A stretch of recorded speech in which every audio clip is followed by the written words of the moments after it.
नमस्कार, आप देख रहे हैं प्राइम टीवी। मैं हूं आपके साथ अब्दुल करीम। खबरों की शुरुआत करते हैं। मुख्यमंत्री योगी आदित्यनाथ शनिवार देर रात पीएम मोदी के ड्रीम प्रोजेक्ट विश्वनाथ कॉरिडोर पहुंचे, जहां उन्होंने बाबा विश्वनाथ का दर्शन किया और कॉरिडोर में बन रहे मंदिर चौक के कार्यों की समीक्षा की।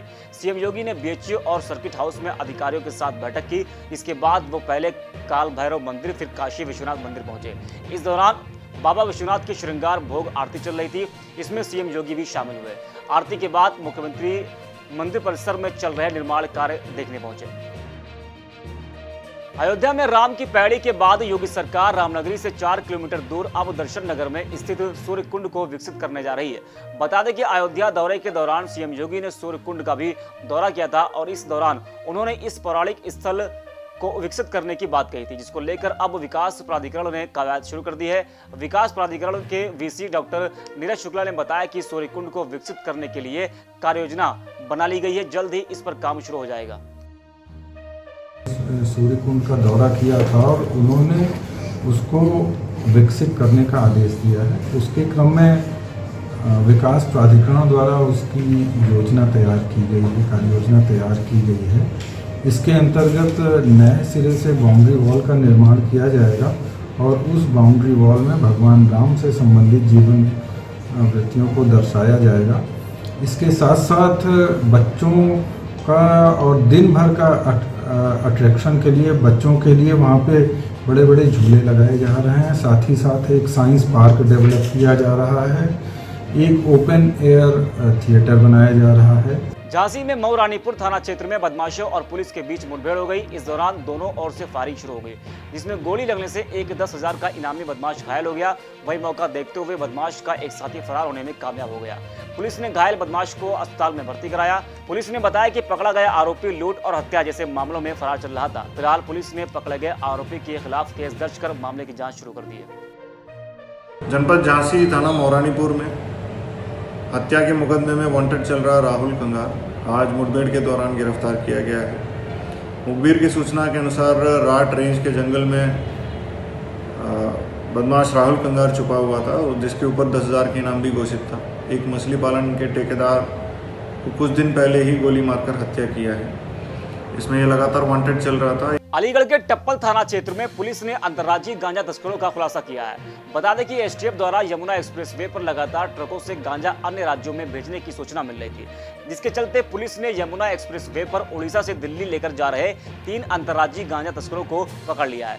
पुलिस ने आरोपियों के पास से 28 बोरे गांजा बरामद किया है। बाजार में गांजे की कीमत लगभग 80 लाख रुपए बताई गई है। लखनऊ के विकास नगर पुलिस को बड़ी सफलता हाथ लगी है, जहां पुलिस ने अंतर्राज्यीय चोरों के एक बड़े गिरोह का पर्दाफाश करते हुए आरोपियों को गिरफ्तार किया है। बता दें कि आरोपी गूगल मैप के जरिए चोरी व लूट की बड़ी घटनाओं को अंजाम देते थे। पुलिस ने पकड़े गए आरोपियों के पास से एक कार, 15 किलो चांदी, अवैध तमंचा और सोने की चेन बरामद की है। पुलिस ने बताया कि उत्तराखंड से गूगल मैप के जरिए आए चोरों ने लगभग 35 लाख रुपए की चोरी को अंजाम दिया है। एक्चुअली थाना विकास नगर में एक साईं मंदिर है, जिस साईं मंदिर में करीब एक हफ्ते पहले यहाँ एक बड़ी चोरी हुई थी और उत्तराखंड का एक गैंग था जो इंटरेस्टेड गैंग था। इसने यहाँ पे गूगल से सर्च करके इस मंदिर को चिन्हित किया, लोकेट किया और गूगल और फेसबुक से ये चीज़ देखा कि यहाँ पे क्या क्या सामान है।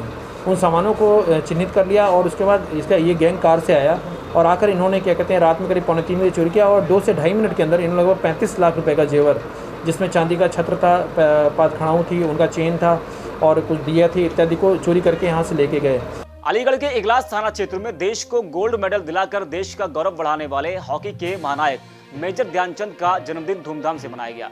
इस मौके पर तमाम खिलाड़ी मौजूद रहे। वहीं दूसरी ओर इगलास में एक भी स्टेडियम न होने की कमी की मायूसी छात्रों के चेहरे पर साफ देखने को मिली, जहां छात्रों और एकेडमी के कोच ने कहा कि नेताओं के द्वारा भरे मंच से काफी बार झूठे आश्वासन दिए गए, लेकिन स्टेडियम नहीं बनवाया। अगर यहाँ इगलास तहसील में स्टेडियम होता तो यहाँ के बच्चे देश के साथ साथ विदेशों में भी अपना परचम लहराते। आज हॉकी के जादूगर श्री मेजर ध्यानचंद जी का जन्मदिन था, उसे हम लोग खेल दिवस के रूप में मनाते हैं। आज उन्हीं की जन्मतिथि के उपलक्ष्य में खेल दिवस मनाया जाता है। मध्य प्रदेश के हरपालपुर इलाके में एसडीएम के आदेश पर पुलिस ने क्रेशर धर्म कांटे पर छापेमारी की। इस दौरान पुलिस ने एफसीआई रैंक पॉइंट की गेहूं की बोरियां बरामद की। वहीं इस मामले में जब संचालक से बात की गई तो संचालक ने बताया कि राशन खराब होने के डर से गेहूं की बोरियां यहां रखवा ली गई है। वहीं पुलिस का कहना है कि इस मामले की जांच करके आरोपी के खिलाफ कड़ी कार्रवाई की जाएगी। अलीगढ़ में अखिल भारत हिंदू महासभा के राष्ट्रीय प्रवक्ता अशोक कुमार पांडे ने एएमयू को देशभक्त बताने के बयान की निंदा की है। इस दौरान उन्होंने कहा कि केंद्रीय मंत्री रमेश पोखरियाल निशंक को इस मामले में माफी मांगनी चाहिए। अखिल भारत हिंदू महासभा उनके इस बयान की निंदा करती है। अलीगढ़ मुस्लिम विश्वविद्यालय के बारे में माननीय केंद्रीय मानव संसाधन विकास मंत्री श्री रमेश पोखरियाल निशंक जी ने जो बयान दिया है वो निश्चित रूप से निंदनीय है। अलीगढ़ मुस्लिम विश्वविद्यालय को राष्ट्रभक्त बताना मतलब इस देश के राष्ट्रभक्तों का अपमान है।